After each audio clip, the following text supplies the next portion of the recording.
ન્યાય જોજનો દૂર છે। આ ગંભીર પ્રકરણની તપાસ માટે મ્યુનિસિપલ કમિશનર દ્વારા વિશેષ કમિટી બનાવ્યાને 70 કલાકથી વધુ સમય થઈ ગયો છે, પરંતુ ભ્રષ્ટાચાર અને બેદરકારીના આરોપી મુખ્ય અધિકારીઓ સામે કોઈ જ કડક પગલાં લેવાયા નથી। અને બીજી તરફ કાળઝાળ ગરમીમાં 100થી વધારે નિર્દોષ પરિવારો ઘર વિહોણા થયા છે અને ખુલ્લા આકાશ નીચે જીવવા મજબૂર બન્યા છે। કમિશનર એમ નાગરાજન કહે છે કે ડેમોલેશન પાલિકાએ કર્યું નથી, તો સવાલ એ થાય છે કે તમામ પુરાવા હોવા છતાં તંત્ર કોને છાવરી રહ્યું છે? શું ગરીબોને ન્યાય મળશે કે પછી તપાસના નામે માત્ર ખેલ ખેલાશે? ત્યારે આજે આ જ મુદ્દે જનતાના મંતવ્યો જોવા છે અને તપાસ જે કહી શકાય કે શરૂઆત કરવી છે સુરતથી। તો આવો જોઈએ સુરતની જનતાના મંતવ્યો શું છે। સુરત શહેર નાસીનગરને જે વિવાદાસ્પદ જે જમીન છે જે ડિમોલેશન કરવામાં આવ્યું છે, આજે 15 દિવસ થઈ ગયા છે અને 15 દિવસથી જે લોકો ન્યાયની માંગ કરી રહ્યા છે, આમાં જે અધિકારીઓની ભૂમિકા છે સફળ જે વિડીયોમાં દેખાઈ રહ્યા છે કે સુરત શહેર એસઓજી જે પીઆઈ છે સોનારા, સુરત શહેર એસઓજી જે ડીસીપી છે રાજદીપસિંહ નકુમ, સુરત મહાનગરપાલિકા અધિકારીઓ જે સુજલ પ્રજાપતિ હોય કે પછી રામજીવાલા હોય, બધા વિડીયોમાં દેખાઈ રહ્યા છે। તો પણ સુરત મહાનગરપાલિકા કમિશનર છે જે 5 કે 6 સમિતિને અધ્યક્ષ બનાવવામાં આવ્યું છે, જાંચ કરવામાં આવ્યું છે। આજે એમના પણ 3 દિવસ થઈ ગયા પણ એમાં પણ કઈ સુધી તપાસ આવ્યું નથી। જો વિડીયોમાં દેખાતા હોય તો તપાસ કેમ રમાઈ રહ્યું છે, આ લોકોને ન્યાય કેમ નથી મળતા, આપણે એ લઈને વાત કરશું। શું કહેશો વિપુલભાઈ, જે વિડીયોમાં સ્પષ્ટ દેખાઈ રહ્યા છે પોલીસ અધિકારી હોય કે મહાનગરપાલિકાની હોય, તો એ જે તપાસ સમિતિ બની છે આજે 3 દિવસ થઈ ગઈ, હજી આમાં હજી સામે આવ્યું નથી। જે તપાસની અધ્યક્ષ છે મીના ગુજ્જર, એ પણ આજે ફોન ઉપાડતા નથી, લોકોને જવાબ નથી આપતા। એમને કહેવામાં એવું આવ્યું છે કે અમારે હજી જે ફ્રી મોન્સૂનની કામગીરી ચાલે છે એમાં ચાલે છે, હજી એ પૂરું થાય પછી અમે આના પર કામ કરશું, મિટિંગ કરશું। શું કહેશો, આ લોકોને ન્યાય આપવા માટે મહાનગરપાલિકા પાસે સમય નથી? આ લોકોને ન્યાય આપવા માટેની પહેલી પ્રાયોરિટી હોવી જોઈએ, કારણ કે આજે જેટલા પરિવાર ઉપર આસમાન છે નીચે ધરતી છે ને એના વચ્ચે પહેરેલા કપડે ભૂખા તરસા, આજે એ લોકો કેટલા 15 દિવસ થયા છે આ બચ્ચાઓ સ્કૂલ નથી જઈ રહ્યા। એટલે આ માનવતાના ધોરણે, હ્યુમન રાઇટ્સના ધોરણે પહેલાં એમની એ દરકાર લેવી પડે અને ત્યાર પછી બીજું બધું કામ। અને જ્યારે દરકાર લે 30 દિવસથી આ કોર્પોરેશન આને બંધ કરવાની નોટિસ આપી છે તો એ ધમધોકાર ચલાવે છે।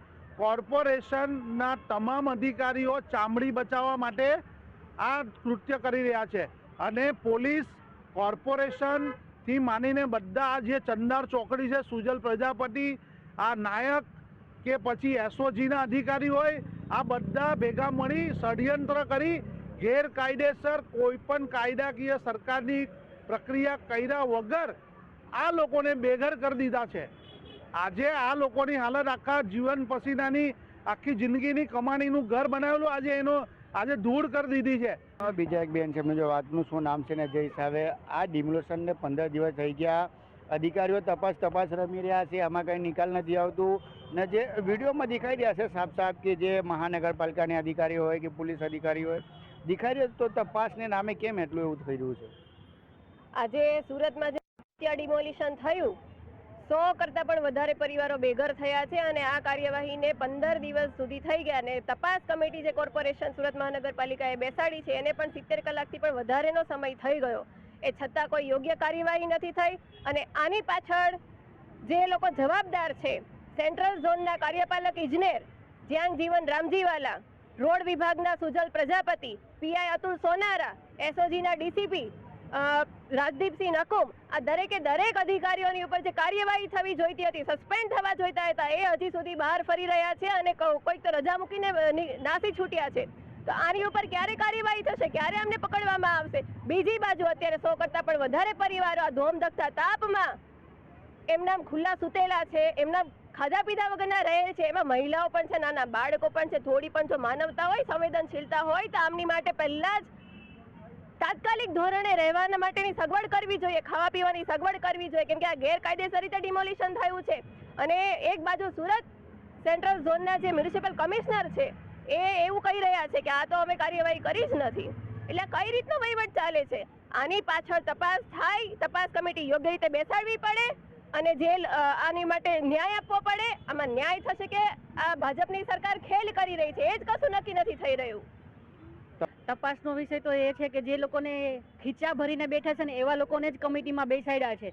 જે પોતાના ન્યાય માટે નથી ભ્રષ્ટાચાર કરીને બેઠા છે એ પોતાનું પોતાનું હિત સ્વીકારશે, એ પબ્લિકનું હિત નહીં સ્વીકારે. આજે જે 100 પરિવાર બેઠા છે એનું પોતાનું હિત નથી સ્વીકારવાના, કેમ કે આજે 15 દિવસ નોટિસ આપેલી છે એ નોટિસનું નથી એ કરતા, ક્યારે એ નોટિસનું નથી એ ડિમોલેશન કરતા. એનું કારણ પણ એ છે પોતે ખીચા ભરીને બેઠા છે ને એ કમિટી બેસાડવામાં આવે છે તે કમિટી જ ખોટી બેઠી છે કે તમે લોકો એવા બેસાડ્યા છે કે જે પોતાનું હિત માટે બેઠા છે, પબ્લિકના હિત માટે નથી બેઠા. તો કમિટીમાં પણ એવા લોકો હોવા જોઈએ કે જે ન્યાય અપાવી શકે. આજે કમિટીમાં પણ એવા ખીચા ભરીને બિલ્ડરોના પાસેથી પૈસા લઈને બેઠેલા છે એવા લોકોને કમિટીમાં બેસાડ્યા તો ન્યાયની તો આશા લગતી નથી. પણ આની માટે અમારી લડત ચાલુ રહેશે અને આ 100 પરિવારને ન્યાય નહીં મળે ત્યાં સુધી અમે કોંગ્રેસ પરિવાર એમની સાથે ખડે પગે ઊભા રહીશું. એક ભાઈ છે, આપનું શું નામ છે? ને જે હિસાબે સેન્ટ્રલ ઝોનના અધિકારી આશીષ નાયક એમ કહી રહ્યા છે અમે દબાણ હટાવ્યા, પછી તે દિવસે સાંજે મ્યુનિસિપલ કમિશન કહી રહ્યા છે કે અમે આ કર્યું જ નથી. તો આજે 100 પરિવારો છે એને ન્યાય ક્યારે મળશે આ બે અધિકારીઓની લડાઈમાં? મારું નામ નીરવ રાણા છે. ખરેખર આ જે તપાસ કમિટીના અધિકારી તેમજ જે અધિકારીનું નામ આપ કહો છો આશીષ નાયક, એ તમામ અધિકારીઓ એક રબર સ્ટેમ્પ છે. આ તપાસ કમિટી કોઈ તપાસ કરવાની નથી. જે આ બિલ્ડરો જે ઉપરી જે ઉચ્ચ નેતાઓ, જે ઉચ્ચ કોટીના નેતાઓ જે કહેવાય છે, કહેવાતા નેતા, તે જે રિપોર્ટ આપશે તે બેઠો એ જ રિપોર્ટ આ તપાસ કમિટી આપવાની છે. જો તપાસ કમિટીએ ખરેખર કામ કરવું છે તો ચોમાસા પહેલાં, કે હજુ ચોમાસું વરસાદ ચાલુ રહે તે પહેલાં જ એમણે 3 દિવસની અંદર તો 50% ઉપર તપાસ થઈ જવી જોઈતી હતી, જે 8 દિન સુધી એ લોકો કરેલ નથી. અને એ લોકો પોતાના ઉપરના અધિકારીઓ તેમજ રાજકીય નેતાઓના દબાવ હેઠળ છે તે લોકો પાસે આવવાના રિપોર્ટની વાર જોઈ છે, તે જ બેઠો રિપોર્ટ એ લોકો આપવાના છે. એટલે તપાસ કમિટી ફક્ત એક ભ્રમિત કરવા માટે કાવતરું છે, એના સિવાય વિશેષ બીજું કંઈ આ તપાસ કમિટીમાં આ લોકો કરવાના નથી. એવું લાગી રહ્યું છે કે આ તપાસ કમિટી આખું મામલાને શાંત કરવા માટે, સમય લાંબો કરવા માટે બનાવવામાં આવ્યું છે. 100% ચોક્કસથી આ તપાસ કમિટીની અંદર એવા અધિકારીઓ છે જે લોકો પર ભૂતકાળમાં ભ્રષ્ટાચારના આરોપો લાગી ચૂક્યા છે, અને ખરેખર જો તપાસ કરવી હતી તો આ શહેરની અંદર ઘણા બધા નિષ્પક્ષ અધિકારી છે, રિટાયર્ડ જજ છે, હાઈકોર્ટના, સુપ્રીમ કોર્ટના જજો છે, તે લોકો પાસે આ ખરેખર તપાસ કરાવે તો આ ગરીબ પરિવારોને યોગ્ય ન્યાયની આપણે અપેક્ષા રાખી શકીએ. આપનું શું નામ છે? ને જે હિસાબે 100 પરિવાર છે જે તમે અહીંયા બેઠા છો, આજે 15 દિવસ થઈ ગયા, હજુ સુધી ન્યાયની માંગ કર્યો છે, પણ મહાનગરપાલિકા કમિશનર છે એ તપાસ રમી રહ્યા છે, શું કહેશો? મારું એક જ કહેવાનું છે કે જે રીતે આ લોકો એટલું વધારે ટાઈમ લગાવે છે, એમાં બચ્ચાઓનું બળતણ ને બીજી બધી વસ્તુ, અત્યારે અહીંયા રાત્રે અહીંયા સુવાનું, ખાવાનું, એ બધી તકલીફ ચાલે છે. તો એટલે અમારી માંગ એક જ છે કે તમે અમને થોડુંક ફટાફટ ન્યાય આપો, કે તમારે શું છે, શું કરવાનું છે. તમને બધા પ્રૂફ આવી ગયેલા છે, વિડીયો જોઈ લીધી તમે, બધી વસ્તુ, બધા લોકો અહીંયા હાજર હતા, તો પણ તમને ન્યાય આપવામાં એટલી વાર કેમ લાગે? બસ એક જ સવાલ છે અમારું આજ. બિલકુલ આ સુરત શહેર અંગ્રેજ બિલકુલ ઉધનાવાલા જેમને કહેવું છે કે ખાસ કરીને જે અધિકારી હોય કે નેતા હોય ભરપેટ પૈસા લઈ લીધું છે, એટલે એ લોકો તપાસ રમી રહ્યા છે, કેમ કે એમની પાસે તો પૈસા આવી ગયા છે, જેના ઘણી તકલીફ છે. કેમ કે આ 100 દિવસ, આજે 100 પરિવારો છે જે 15 દિવસથી રોડ પર કહી શકાય કે રોડની બાજુમાં દિવસ રાત બેસી રહ્યા છે. ના પાણીની સુવિધા ને ખાવાની સુવિધા જે લોકો આપી જાય એમાંથી એ લોકો ખાઈ પી રહ્યા છે. તો સાહેબ, તમને તો મળી ગયું છે ન્યાય, આમને પણ ન્યાય આપો, કેમ કે તમારે જ્યારે બંદોબસ્ત આપવાનું હતું, જે બિલ્ડરને બંદોબસ્ત કહી શકાય કે જે બિલ્ડરને બંદોબસ્ત આપીને ડિમોલેશન કરાવ્યું, તો આજે ટેક્સ પેયર છે એમને પણ બંદોબસ્ત આપો ને એમને પણ ન્યાય આપો. કેમેરામેન શોએબ શેખ સાથે દીપક રાય, મંતવ્ય ન્યૂઝ, સુરત. ત્યારે આજ મુદ્દે અમદાવાદની જનતાના મંતવ્ય શું છે, આવો જોઈએ. રાજ્યમાં વિકાસના નામે અત્યારે હાલ અલગ અલગ જગ્યા પર ડિમોલેશનની કામગીરી ચાલી રહી છે, પરંતુ સુરતનું જે ડિમોલેશન છે તે ભૂતિયા ડિમોલેશનથી જાણીતું થયું, અને 14 દિવસ બાદ કોર્પોરેશને નક્કી કર્યું કે કોર્પોરેશનના જે અધિકારીઓ હતા તેના દ્વારા ડિમોલેશન કરવામાં આવ્યું છે રોડ કપાતને લઈને. હવે સમસ્યા એ થઈ છે કે આ જે રોડ કપાત મામલે 14 દિવસ સુધી તેને વિચારવું પડ્યું, પરંતુ આ વિચારવું કેમ પડ્યું? અમદાવાદવાસીઓ પણ જાણીએ કે જે ડિમોલેશનની કામગીરી છે તેને લોકો કેવી રીતે જુએ છે. અનિલભાઈ, તમે પ્રથમ તો એ જણાવશો કે જે ડિમોલેશનની કામગીરી થાય છે એને તમે કેવી રીતે જુઓ છો? એ વિકાસની દ્રષ્ટિએ જુઓ છો કે ડિમોલેશનની દ્રષ્ટિએ જુઓ છો? જે ડિમોલેશન કરવામાં આવી રહ્યું છે એ વિકાસ નથી, આ ખરેખર ગરીબ અને શ્રમજીવીઓનું આ વિનાશ કરી રહ્યું છે સરકાર. આ ખાલી વિકાસના નામે આ લોકો મત લઈને ગયા છે, અને ડિમોલેશન કોણ કરવા આવે છે એ બી જણાવતા નથી. 14 દિવસ પછી સુરતની અંદર જે આ ડિમોલેશન થયું 14 દિવસ પછી કોર્પોરેશન કબૂલે છે કે અમે જાતે જ ગયા હતા ડિમોલેશન કરવા. પણ જણાવો તો ખરા કે ભાઈ તમે હિન્દુસ્તાની છો કે પાકિસ્તાની? હિન્દુસ્તાન અને પાકિસ્તાન અને ધર્મ અને જાતના નામે મત લેવા માંગવા ગલીએ ગલીએ નીકળો છો જ્યારે ચૂંટણી આવે કોર્પોરેશનની કે વિધાનસભા કે સાંસદની, બરાબર? તો તમે જણાવતા કેમ નહીં પબ્લિકને કે અમે પ્રાઇવેટ માણસ નહીં, અમે કોર્પોરેશનના માણસો છીએ, તોડવા આવ્યા છીએ? અને તમે એમને નોટિસ તો આપો, એમને એમ થોડું ડિમોલેશન કરી દેવાનું હોય. એટલે આ શું છે, બહુ મોટું એક ભ્રષ્ટાચાર છે, અત્યાચાર છે, અને એક આ લોકોની બહુ સેટિંગબાજી છે. આ કટકી કહેવાય ને, જે બધા મળેલા જ છે, બધા અધિકારીઓ, કોન્ટ્રાક્ટરો, સત્તાધારી પક્ષના મિનિસ્ટરો, જે તે વિધાનસભાના ધારાસભ્યો, કોર્પોરેટરો, સાંસદો બધા મળેલા છે એની અંદર, અને પ્રજા ત્રાહિમામ પોકારી રહી છે. ડિમોલેશન જ્યારે થતું હોય છે ત્યારે લોકોએ પોતાના ઘરો બનાવ્યા છે, દુકાનો બનાવી છે, એ તૂટી જતી હોય, પણ એની સામે વ્યવસ્થા ઘણી વખત નથી થતી, ઘણા લોકોને નથી મળતા. આમાં જે બધું વિકાસના નામે ખાલી ભ્રષ્ટાચાર જ થઈ રહ્યું છે. ભ્રષ્ટાચાર દુનિયામાં અતિશય ને બહુ સખત વધી રહ્યો છે, અને આ જે કોન્ટ્રાક્ટરની પદ્ધતિ છે ને એ તો હોવી જ ના જોઈએ. પહેલી વસ્તુ, મ્યુનિસિપાલિટી જે કોર્પોરેશનની અંદર જે આ ભરતી કરે છે, મજૂરો લાઈન જે કામ કરે છે એ હોવી જ ના જોઈએ. પહેલી વસ્તુ, બરાબર. મજૂરો બિચારા કામ કરે, શું એને ખબર જ ના હોય. કોન્ટ્રાક્ટર કોઈ ઊભા જ ના રહે, પોતે નિરાંતથી ઘરે જઈને સુઈ જતા હોય, કે ઓફિસ હોય, કે ખાલી બહાના કરે ખાલી, બરાબર. આ બધી વસ્તુ ખરાબ, એટલે વિકાસના નામે બહુ ખતરનાક, ખરાબમાં ખરાબ જ કહેવાય છે. જે રહેવાસી જે આ બધા બનાવો બને છે એ કારણે જ આ બધા મ્યુનિસિપાલિટી કોર્પોરેશન છે, અને આ બધા કહે છે કે વિકાસ નથી, આજે ગરીબોનો મરો જ છે આ. અને વધુ આગળ જતાં આ બધું બહુ ખતરનાક ગરીબનો મરો જ છે. જે ગરીબ છે ગરીબને મહાગરીબ બનશે. આમાંથી અધિકારી જે પગાર બાબતે તો અધિકારી જે છે એ બધું એમના હસ્તકમાં જ લેવાના છે. આ બધું હવે એ તો વિકાસ, મોદી સાહેબ કહે છે વિકાસ, આ વિકાસ કરે છે કે વિનાશ કરે છે તો હવે એમને જ ખબર છે. મેહુલભાઈ, જો હમણાં સેટિંગની વાત અનિલભાઈ કીધી કે સેટિંગ થતા હોય છે, તમે કેવી રીતે માનો કે સેટિંગ થતા હોય? એક સીધો દાખલો છે કે રાતોરાત ડિમોલેશન સુરતની અંદર કરવામાં આવ્યું. શું અધિકારીઓને, ત્યાંના નેતાઓને, પોલીસ તંત્રને કે ગુજરાત રાજ્યના મોટામાં મોટા જે મોટા ફણગા ફૂટે છે હર્ષ સંઘવી સાહેબ, કે જે એમ કે એ કંઈને નથી છોડવામાં આવ્યા, તો આ આટલું મોટું ડિમોલેશન થયું છે, હજારો લોકો બેઘર થયા છે.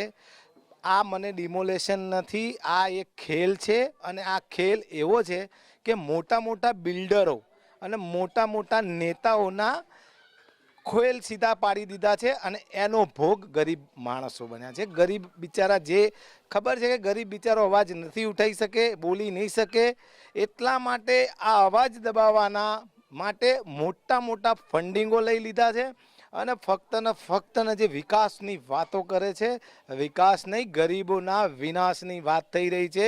વિશ્વગુરુ નહીં, આ તમે વિચારી લો, અત્યારે આપણા 3 ટેન્કરો જે આવતા હતા એની પર અમેરિકાએ એરસ્ટ્રાઇક કરીને તોડી નાખ્યા. મોદી સાહેબનો મ નહીં નીકળતો, ખાલી ટ્રમ્પની વાહવાહી કરે છે.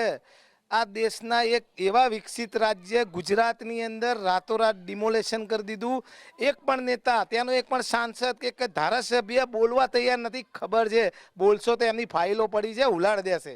એટલે ફક્ત ગરીબોના મોતના સોદાગરો આજ છે કે જે બેન કહેતા હતા એ વખતે સોનિયા ગાંધી કહેતા હતા, રાહુલ ગાંધી કહેતા હતા કે આ મોતનો સોદાગર છે. એ વાત આજે સત્ય પડી રહી છે. અચ્છા, કટકી કાંડની વાત આવી કે કોન્ટ્રાક્ટરો છે, અધિકારીઓ છે, એની મિલીભગત હોય છે, અને આ રીતે કટકી કરી લેતા હોય છે. તમે શું માનો, ડિમોલેશનમાં કે કોઈ પણ કામગીરી, ગટરની, સ્ટ્રોમ વોટર, વરસાદી, એમાં કટકી થાય?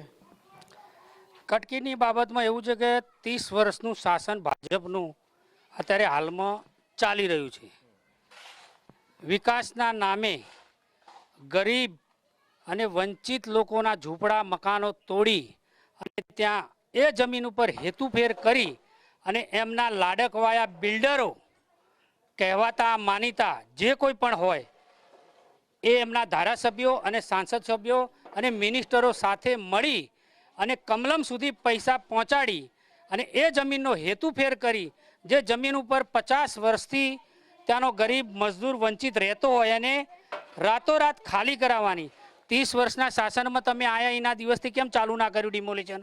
આજે 30 વર્ષ પછી કેમ ડિમોલેશન કરવું પડે છે? જ્યાં અધિકારીઓ, એસઓજીના અધિકારીઓ જઈ કમરમાં રિવોલ્વર લટકાવી અને આખું ડિમોલેશન સુરતમાં કર્યું, ઈસનપુરમાં કર્યું, સૈદપુર બોઘામાં કર્યું, ચંડોળા તળાવનું કર્યું. તો આજે 30 વર્ષ પછી જ કેમ? આજ સુધી 30 વર્ષ પહેલાં એમને ખબર નથી? જ્યારે સત્તાઓ પર આવ્યા 30 વર્ષ પહેલાં તો એમને ખબર નથી કે આ બધા જે તે ગેરકાયદેસર બાંધકામો થઈ રહ્યા છો, તો એ વખતે અટકાવવા જોઈએ. પણ ના, એવું નથી. અમદાવાદ મોટું થઈ રહ્યું છે. મોટું થવાનું કારણ ગરીબ વંચિત જે નોકરી ધંધો રોજગાર નથી એ ગામડાઓમાંથી શહેરમાં આવી રહ્યો છે અને શહેરમાં આવી પોતાના માટે ઓટલો ખોળી રહ્યો છે. ઓટલાની સાથે રોટલો, રોટલાની સાથે ઓટલો. પણ એ લોકો ગમે ત્યાં એમના મળતિયાઓ બિલ્ડરોને જમીન દલાલો સાથે મળી અને ગેરકાયદેસર જમીનો ઉપર મકાનો બંધાવવા અને એ પછી એ જ મકાનો 15, 20 વર્ષ પછી, 30 વર્ષ પછી તોડવા અને હેતુફેર કરી અને લાડકવાયા બિલ્ડરોને આ જમીન સોંપી ત્યાં મોટા મોટા મોલ બનાવી અને એ પૈસા સીધા કમલમ અને સાહેબના મોટા જલસા કાર્યક્રમોમાં એને રોકાણ કરવામાં આવે છે અને એના કરવામાં આવે છે. તો જે પ્રમાણે અધિકારીઓનો સેટિંગ હોય છે, કોન્ટ્રાક્ટરોનો સેટિંગ હોય છે, બિલ્ડરોનો સેટિંગ હોય છે, જેના લીધે જે હેતુફેર જમીનો કરવામાં આવે છે, સરકારી પ્લોટના હેતુફેર કરવામાં આવે છે અને ગરીબ લોકો જે છે તેના મકાનો તોડી પાડવામાં આવે છે. પરંતુ હજી રાજ્યની અંદર ઘણા બધા હજારો ચોરસ મીટરની અંદર મોટા મોટા લોકોના જે બંગલાઓ છે તેની ઉપર એક પણ આંચ આવી નથી. ત્યારે ગરીબોના જે ઝૂંપડાઓ છે તોડવામાં આવે છે તેને લઈને કટકીનું એક આખું ષડયંત્ર છે તે ચાલી રહ્યું છે. કેમેરામેન ધ્રુવ પડિયાર સાથે મીર દુધરેજા, મંતવ્ય ન્યૂઝ, અમદાવાદ. આજ મુદ્દે વડોદરાની જનતાના મંતવ્ય શું છે, આવો જોઈએ. સુરતના નાસિરનગરના ડિમોલિશનને હવે 14 દિવસ થઈ ગયા છે. ભૂતિયા ડિમોલિશન તરીકે તેને ઓળખવામાં આવે છે અને આ ડિમોલિશનથી દેશભરમાં ચકચાર મચી જવા પામી છે. તપાસ કમિટીને હવે 70 કલાક ઉપરાંતનો સમય થઈ ગયો છે, પણ હજી પણ જે 4 અધિકારીઓ છે તેમની સામે કાર્યવાહી કરવામાં નથી આવી. 100 થી વધુ પરિવાર છે તે અત્યારે ખુલ્લા આકાશ નીચે અત્યારે રાહ જોઈને બેસ્યા છે અને અપેક્ષા રાખીને બેસ્યા છે કે તેમને ન્યાય મળશે. ત્યારે કમિશનરે પણ આ ડિમોલિશનનું પગલું છે તે વહેલી તકે ઝડપથી થાય તેવી રીતની વાત કરી છે. પુરાવા છતાં તંત્ર હવે ધ્રુજે છે. કયા કારણથી ધ્રુજે છે તે પણ એક તપાસનો વિષય છે. તપાસમાં ન્યાય કે ખેલ એવા સવાલો ઉઠી રહ્યા છે. આપણી સાથે આજ મુદ્દાને લઈને વડોદરાના જે કોંગ્રેસના કાઉન્સિલરો છે તે કાઉન્સિલરો અત્યારે આપણી સાથે વિશેષ ઉપસ્થિત છે. વોર્ડ નંબર 14ના જાગૃત કાઉન્સિલર છે, સાથે વોર્ડ નંબર 15ના જે જુજારુ કાઉન્સિલર છે આશીષભાઈ જોશી તે પણ આપણી સાથે ઉપસ્થિત છે. સર્વપ્રથમ આપણે આશીષ જોશી છે તેમને પૂછ્યું, આશીષભાઈ, બધું જ પેરામીટર બધા સેટ થઈ ગયા છે, બધું જ બધાને ખબર છે. બ્લુપ્રિન્ટ તૈયાર હોય જ્યારે ડિમોલિશનની વાત થતી હોય ત્યારે અગાઉથી તેમના માટે પ્રોવિઝન કરવાનું હોય છે ને ત્યારે ડિમોલિશન પાર પાડવાનું હોય છે. પણ આપણા ત્યાં દુર્ભાગ્યપૂર્ણ એવું છે કે પહેલા ડિમોલિશન થાય છે અને પછી ગરીબોને ફાળવણી થાય. આપનું શું મંતવ્ય? સમગ્ર ગુજરાતમાં ગરીબોના નામે જમીનો પચાવી પાડવી એક મોટો ખેલ છે. સુરત હોય કે વડોદરા હોય, 2016માં વોર્ડ નંબર 15માં 100 ઝૂંપડા ડિમોલિશ કરીને વિક્રમ ગુપ્તાને ત્યાં મકાનો બનાવવામાં 3 વર્ષનો સમય આપ્યો હતો. આજે 2026 અડધું પતવા આવ્યું છે. 10 વર્ષે પણ એ જગ્યામાં ડિમોલિશ થયા પછી આજે પણ ગરીબો ત્યાં નથી રહી શકતા. એના નામે પ્લોટ લઈને બીજા બિલ્ડરોને વેચીને ધંધા શરૂ થઈ ગયા, પણ ગરીબ હજુ ત્યાંનો ત્યાં જ છે. આ એક પ્રકારનો મોટો ભ્રષ્ટાચાર છે જમીનોનો, ભૂમાફિયાઓનો, અને સરકારના તમામ અધિકારી પદાધિકારીઓ આની અંદર સામેલ હોય છે. પોલીસ તંત્ર, આપને ખબર છે કે પોલીસ તંત્ર ચૂંટણીઓમાં હોય કે કોઈ પણ પ્રકારની ડિમોલિશનની દબાણની કામગીરીમાં પોલીસ તંત્ર સરકારનો હાથો બનીને કામ કરી રહ્યું છે. આજે સુરતના કમિશનર, મ્યુનિસિપલ કમિશનર હોય કે પોલીસ કમિશનર, કોઈની પાસે જવાબ નથી કે આ પ્રમાણેનું ડિમોલિશન કઈ રીતે થયું, કોની સૂચનાથી થયું. તમે ડિમોલિશન કરો છો ત્યારે કાયદેસર પોલીસ પરવાનગી લો છો અને હવે તપાસ આદેશ કરતા એ જે લોકોને મૂર્ખ બનાવી રહ્યા છો, આખા ગુજરાતની જનતાને મૂર્ખ બનાવવાની વાત છે. ત્યારે હું ચોક્કસ કહીશ કે એવી મૂર્ખતા આ વડોદરા શહેરમાં પહેલા અગાઉ દબાણ શાખાના અધિકારીએ કરી હતી. કોઈને યાદ ના હોય તો યાદ કરી લેજો. જે હાલના દબાણ શાખાના અધિકારીઓ છે એને હું કહેવા માંગુ છું કે તમે એસીપી ડીસીપી હોય એ રીતે જો જ્યારે બજારમાં નીકળો છો ને પોતાની જાતને પોલીસ વાળા સમજો છો તો અગાઉ આ વડોદરા મહાનગરે માનસિંહ ભંડારી નામના રિટાયર્ડ આર્મી ઓફિસરને દબાણ શાખાના અધિકારી તરીકે રાખ્યા હતા અને જે બહુ છૂટ એને મળી હતી એના ભાગરૂપે એમને પણ જેલમાં જવું પડ્યું હતું. કોંગ્રેસ પાર્ટી તરીકે સખત વિરોધ કરવામાં આવશે. આપણી સાથે વોર્ડ નંબર 14ના મ્યુનિસિપલ કાઉન્સિલર છે તીર્થ બ્રહ્મભટ્ટ. તીર્થભાઈ, શું કહેશો કે જે પ્રમાણે ડેપ્યુટી સીએમ પોતે સુરતમાં છે, કોઈ પણ ચમરબંધીને છોડવામાં નહીં આવે તેવી રીતે અવારનવાર તેવી વાતો થતી હોય છે, પણ તેમની સામે જ જ્યારે આવી રીતની ઘટના બનતી હોય છે ત્યારે તેમનો કોઈ રોલ જોવા નથી મળતો તેવા પણ આક્ષેપ ઉઠી રહ્યા છે. આપણું શું માનવું? ડેપ્યુટી સીએમ સાથે સાથે એક વસ્તુ ભૂલી ગયા તમે કે CR પાટીલ પણ ત્યાં જ છે, રહેઠાણ તો સુરતમાં જ છે. જ્યારે આટલી મોટી દેશની હસ્તી ત્યાં હોય અને ઘર ઝૂંપડા તૂટતા હોય, ખૂબ જ શરમની વાત કહેવાય. કારણ કે એવું લાગી રહ્યું છે ગુજરાત લોકશાહીમાંથી તાનાશાહ તરફ આગળ વધી રહ્યું છે. કદાચ ક્યાંક ને ક્યાંક કિમ જોંગ જો શાસન પાછું ના હોય તો સારું. ભગવાન ગુજરાત તરફ થોડું ધ્યાન આપે ને કિમ જોંગ જેવા શાસનને હટાવે. કારણ કે તમે જો આટલી આકરી ગરમી હોય ને 100 જેવા પરિવાર પોતાના પરિવારથી છૂટા પડ્યા, ગરમીમાં તાપમાં બેસવું પડતું હોય, ખૂબ જ શરમજનક વાત કહેવાય. આ લોકો ડૂબી મરવું જોઈએ. હું કહું છું કે વડોદરામાં કોઈ તાકાત હોય તો કોઈ કરીને બતાવે, કોઈ ચમરબંધી વડોદરામાં આવીને બતાવીએ. તમે 6 કાઉન્સિલર કોંગ્રેસના બધા કેવી રીતે લોકોના ઝૂંપડા તૂટે, ઘર તૂટે છે. કારણ કે તમે એક કંડલા પોર્ટ પર જાઓ, તમે 100,000 કરોડ ડ્રગ્સ ગુજરાતમાં એન્ટર થાય, 50 કરોડ ડ્રગ્સ લઈને વાવાઈ લૂંટો. આ વાવા અહીંયા લૂંટો ને પકડી લાવો 70 કલાક થયા. કેમ ચૂપ છો? કેમ મૌન છો તમારું તંત્ર? આ 14 દિવસ થઈ ગયા ત્યાં તમે શોધી નથી શકતા કે ઘર કોણ તોડ્યું? કારણ કે મુખ્યમંત્રીના બંગલો તોડ નાખશે તો તમે એક રાતમાં પકડી લાવો છો. કોઈ મુખ્યમંત્રીને ફોન પર ધમકી આવે કે અડધો કલાકમાં પકડી લાવો છો. તો અત્યારે તો હું તંત્ર કેમ ચૂપ છે? શું આ ગરીબો છે એટલે? ભાઈ ગરીબો તો છે પણ એ ભારત દેશના નાગરિક છે, કોઈ બાંગ્લાદેશી કે પાકિસ્તાનથી આવેલા નથી. બધું ધ્યાન આપવા જેવું છે સરકારે. બિલકુલ છે. આપણી સાથે વોર્ડ નંબર 14ના દીપાબેન શ્રીવાસ્તવ છે, મ્યુનિસિપલ કાઉન્સિલર છે, તેમની સાથે વાત કરીએ. બેન, એક બાજુ ગરીબ કલ્યાણની વાતો થાય છે, ગરીબ કલ્યાણ મેળાનું પણ આયોજન કરવામાં આવે છે સરકાર દ્વારા, પણ હવે તો ગરીબોને હટાવવાની વાતો આવે છે. 100થી વધુ પરિવાર છે તે રોડ પર છે અને કાળઝાળ ગરમીમાં આવનારો સમય ચોમાસાનો કેવી રીતે જોયું? સૌપ્રથમ તો એક વાત કહીશ કે આ ભારત દેશ છે અને અહીંયાના જ નાગરિકો ખુદના ઘરમાં સેફ ના હોય અને ઘર તોડી કાઢવામાં આવે તો આનાથી શરમજનક વાત પ્રશાસન માટે છે નહીં. જ્યારે એક મોબાઈલ બી ચોરી થાય ને તો તમે મોબાઈલ પાછું લાવવાના પ્રયાસો કરો છો. આ તો લોકોના ઘરો તોડ્યા છે સાહેબ. આનું પરિણામ તો તમને ઉપરવાળો નહીં, આ અહીંયાની જનતા ભોગવીને તમને ના આપે ને તો અમારા શબ્દ લખીને રાખજો. આ જેટલા બી અધિકારીઓ છે એ તો જેલ ભેગા કરવાના અમારા નક્કી થઈ ગયા છે અને કોંગ્રેસ પાર્ટી આ વસ્તુ માટે સખ્ત ખિલાફ છે. અને જોવા જઈએ તો આવી ગરમીમાં આટલા બધા લોકોને 2 વર્ષની મુદત આપો છો તો આનાથી શરમજનક કોઈ વાત નથી. ત્યાંના પ્રશાસનના જે બી મોટા મોટા પદ અધિકારીઓ છે અને નેતાઓ છે, જ્યારે આટલું મોટું નામ લઈને આપ ફરો છો, મોટી મોટી ગાડીઓમાં ફરો છો, તો આ તે તમે કેવું કામ કર્યું? ચોક્કસથી. એટલે જોવા જઈએ સુરતના જે નાસિરનગરમાં છે, નાસિર 14 દિવસ થઈ ગયા છે ડિમોલિશનને લઈને અને જે કમિટી બેસેલી છે તે કમિટીને 70 કલાક થઈ ગયા છે. હજી પણ જે 4 અધિકારીઓ શંકાસ્પદ છે તેમના ઉપર હજી પણ કોઈ પણ પ્રકારની એક્શન લેવામાં નથી આવી. આ જ મુદ્દાને લઈને વડોદરાના જે જાગૃત મ્યુનિસિપલ કાઉન્સિલર છે કોંગ્રેસના, તેમના દ્વારા પોતાનું મંતવ્ય રજૂ કરવામાં આવ્યું છે. કેમેરામેન મિલિંદ મૈલે સાથે સત્યમ મેવાસ્કર, મંતવ્યનું સુરત. ત્યારે આજ મુદ્દે રાજકોટની જનતાના મંતવ્ય શું છે આવો જોઈએ. સુરતમાં ભૂતિયા ડિમોલિશનને લઈને સમગ્ર રાજ્યમાં એક ચર્ચાનો માહોલ જાગ્યો છે. ત્યારે ચોક્કસથી કહી શકાય કે આ ભૂતિયા ડિમોલિશનને લઈને કોઈ પણ પ્રકારની કાર્યવાહી હજુ સુધી થઈ નથી. 14 થી 15 દિવસ થઈ ચૂક્યા છે, પણ જે જવાબદાર અધિકારીઓ છે કે જેના કારણે આ ભૂતિયા ડિમોલિશન શક્ય બન્યું તેમની સામે કોઈ કાર્યવાહી નથી થઈ. તેને જ લઈને આપણી સાથે સામાજિક આગેવાનો જોડાણા છે, એમની સાથે વાત કરીશું. તેઓ શું કહી રહ્યા છે અને શું અપેક્ષા રાખી રહ્યા છે સરકાર સમક્ષ કે આ પ્રકારની કાર્યવાહી થવી જોઈએ. શું નામ આપનું? પિયુષ ભંડેરી મારું નામ. પિયુષભાઈ, શું કહેશો, કઈ પ્રકારની અપેક્ષા છે લોકોની કે આ જે ભૂતિયા ડિમોલિશન થયું કઈ પ્રકારની કાર્યવાહી થવી જોઈએ? 14 થી 15 દિવસ થઈ ગયા, જે અધિકારીઓ છે જે આ ડિમોલિશનમાં સંડોવાયેલા છે તેની સામે કાર્યવાહી કઈ પ્રકારની થવી જોઈએ? આમ જોઈએ તો સુરતની અંદર છેલ્લા 14 દિવસીય ડિમોલેશન પૂર્ણ થઈ ગયું છે અને ભૂતિયું ડિમોલેશન થયું છે. ક્યાંક ને ક્યાંક આમ જોઈએ તો સુરત મહાનગરપાલિકાના અધિકારીઓ જે ભ્રષ્ટ અધિકારીઓ છે એમાં મેઇન 4 અધિકારીઓ છે. એક જ્યાં જીવન રામજીવાલા છે જે સેન્ટ્રલ ઝોનના અધિકારી હતા, બીજા જે પીઆઈ સોનારા સાહેબ છે, અને રાજદીપસિંહ નકુમ પણ છે અને એક સુજલભાઈ પ્રજાપતિ છે. એ ચારે વિરુદ્ધ અત્યાર સુધીમાં કોઈ કાર્યવાહી થઈ નથી.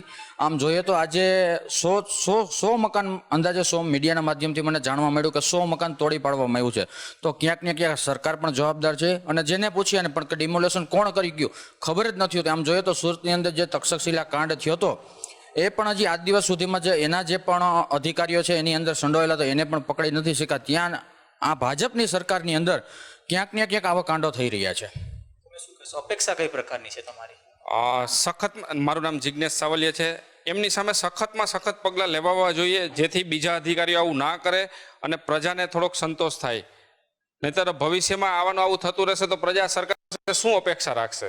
માનવ અધિકારનું હનન થયું છે કે કેમ આ પ્રકારની જે ઘટના થઈ? ના, મારું નામ વિજયભાઈ ગોંડલિયા છે. 100% માનવ અધિકારનું ખનન થયું છે અને કોર્પોરેશનમાં, રાજકોટ સુરત કોર્પોરેશનમાં જોવા જોઈએ તો ક્યાંક ને ક્યાંક બિલ્ડરોને છાવરવામાં આવી રહ્યા છે અને બિલ્ડરોને ક્યાંક ફાયદો પહોંચાડવા માટે થઈ રહ્યો છે. તો એવા અધિકારીઓને 100% એને કાનૂની કાર્યવાહી, એવું લાગે જ છે. હા, તો કાનૂની એમની ઉપર કાર્યવાહી થવી જોઈએ અને જે 100 પરિવારો થયા છે, જે બેઘર થયા છે, તો એમને પણ આશરો આપવાની કોર્પોરેશનની ફરજ છે. ચોક્કસથી. તમે શું કહેશો? શું નામ આપનું? અભય ઠુમર. અભયભાઈ, શું કહેશો? કઈ પ્રકારની કાર્યવાહી થવી જોઈએ અને ખાસ તો જે અધિકારીઓ જે સંડોવાયેલા છે તેઓને તમને લાગે છે ક્યાંક ને ક્યાંક છાવરવાની કોશિશ થઈ રહી છે?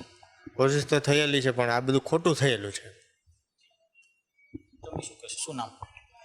નેવિલભાઈ પટેલ. શું કહેશો? કાર્યવાહી કઈ પ્રકારની થવી જોઈએ? યોગ્ય તપાસ થાય, યોગ્ય અધિકારી ઉપર પગલાં લેવા જોઈએ. જે ગુનેગાર હોય એને છોડવા ન જોઈએ. તમે શું કહેશો કે હ્યુમન રાઇટ્સનું હનન થયું છે, કાર્યવાહી કઈ પ્રકારની થવી જોઈએ?